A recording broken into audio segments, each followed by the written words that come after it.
বন্ধুরা আজকে আর আমার রান্নার ভিডিও নিয়ে আমি আসতে পারছি না, মানে আমার শরীরটা খারাপ ছিল, তাই ডাক্তার দেখাতে এসে আমার ননদের বাড়ি এখানে থেকে গেছি।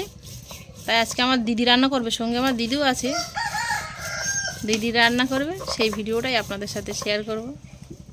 সঙ্গে আমাদের বৌমা দেখুন, এই যে মশলা বাটতে বসে গেছে বৌমা, মাংস, আর এই দিদি মাংস ধুয়ে রেডি করে নিয়েছে, রান্না হবে। আর কি কি সবজি আছে? মাংসের জন্য আলু কেটে নিয়েছে, ভেন্ডি চিংড়ি মাছ হবে, তাই জন্য ভেন্ডি চিংড়ি মাছ আলু সব কেটে নিয়েছে। এবার আমাদের এই যে বড় রান্নি রান্না করবে। ভিডিওর আওয়াজ শুনে মুরগিগুলো দেখুন সব চলে এসেছে।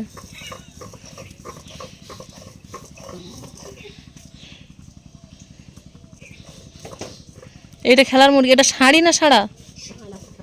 এইটা সাড়া, তাই তো অনেক বড় হবে এখনো। সাড়া শাড়ি কক তাহলে মনে হয় নাকি? হ্যাঁ এইটার কথা বলছি, তাই বলো। গ্যাস ধরিয়েছে, প্রথমে ভেন্ডি চিংড়ি রান্না হবে। সাদা তেলটা গরম হয়ে গেছে, এবার দিদি চিংড়ি মাছ দিয়ে দিচ্ছে। চিংড়ি মাছটা আগে ভেজে নেবে।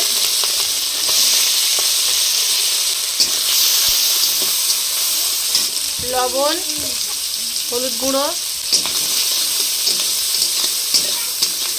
চিংড়ি মাছটা হালকা করে ভেজে তুলে নিবি তো নাকি?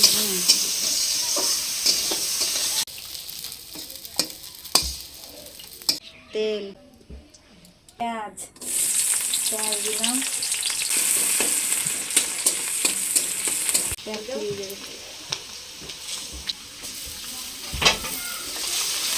পেঁয়াজ দিলাম, রসুন দিলাম, গোটা জিরে, তারপর মশলাটাকে কষিয়ে নিয়েছি।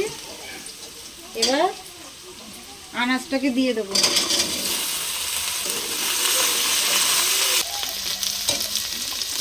আগে 5 মিনিট কষিয়ে নিয়েছি, আবার এই নুন হলুদ দিয়ে 5 মিনিট কষিয়ে নেব।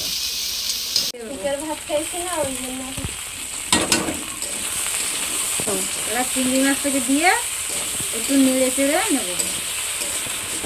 ঝাল দিচ্ছি, লঙ্কার গুঁড়ো দিয়েছি, 2 মিনিট নেড়ে চেড়ে এবার জল দিয়ে দেবো।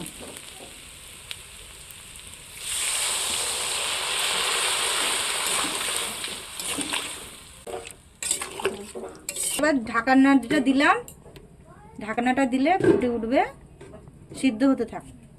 ঢাকনাটা তুললাম,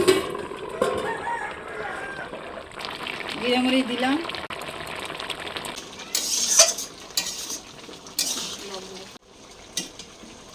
তরকারিটাকে নামিয়ে নিচ্ছে। তেল দিচ্ছে, তেলটা দিয়ে এবার আলুটাকে ভাজবো। তেল দিয়েছি, এবার আলু ছেড়ে দেবো। সামান্য একটু লবণ দিচ্ছি, যাতে হচ্ছে আলুটার মানে ছিটকে না আসে গায়ে তেলটা।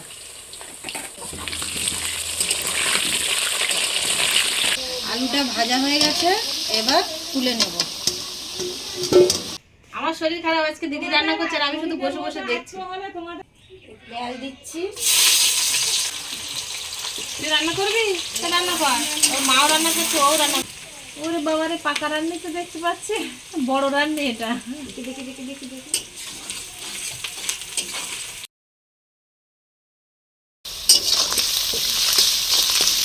পেঁয়াজ দিয়েছি, এবার রসুন দিচ্ছি, তারপরে মাংসটাকে তুলে দেবো। এবার মাংসটা দিয়ে দিচ্ছি। একটু মাংস খাবি? তাই ভালো ভালো মাংস ভালো লাগে, তাই যা। আর একজন লঙ্কা বাটতে বসে গেছে, আজকে এই লঙ্কা বাটা দিয়েই মাংসটা রান্না হবে নাকি? হ্যাঁ। জলটা অনেকটা বেরিয়েছে, ধুয়েছিলাম মাংস, তার জন্য অনেকটা জল বেরিয়েছে। এই জলটা শুকনো হোক, জলটা মরে গেলে একটু লবণ হলুদ দিয়ে দেবো। মাংসটা জল মরে গেছে, এবার লবণ দিচ্ছি, হলুদ দিচ্ছি, লঙ্কা বাটা, এবার লঙ্কা বাটাটা দিচ্ছি।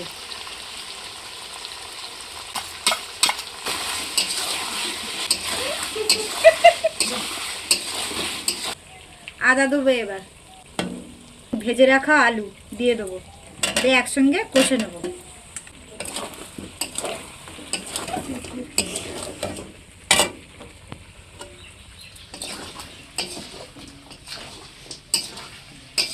গ্যাসটা কমিয়ে দিয়েছি, এবার আস্তে আস্তে মশলাটাকে কষিয়ে নেব। দিয়ে সিদ্ধ হওয়া মশলার জল ছিল বাড়তি, এটা দিয়ে দিচ্ছি।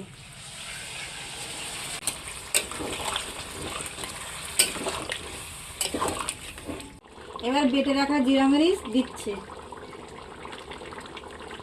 জিরা মরিচটা দিলে তরকারিটা স্বাদটা অন্যরকম লাগে। বাটা মশলা দেখো, ঝোলটা কত সুন্দর কালার এসছে, আর বেশি ঝোল লাগবো না। এবার গরম মশলা দিয়ে আমরা নামাবো।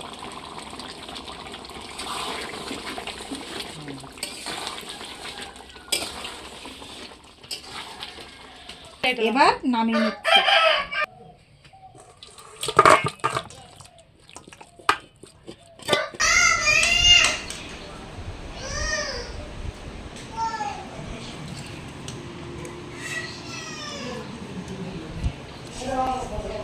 দিচ্ছে আর আমরা বসে বসে খাচ্ছি। বৌমা পরে খাবে, রান্না বান্না শেষ, আমরা খেতে বসে গেছি। না ভালো, খারাপ হয়নি।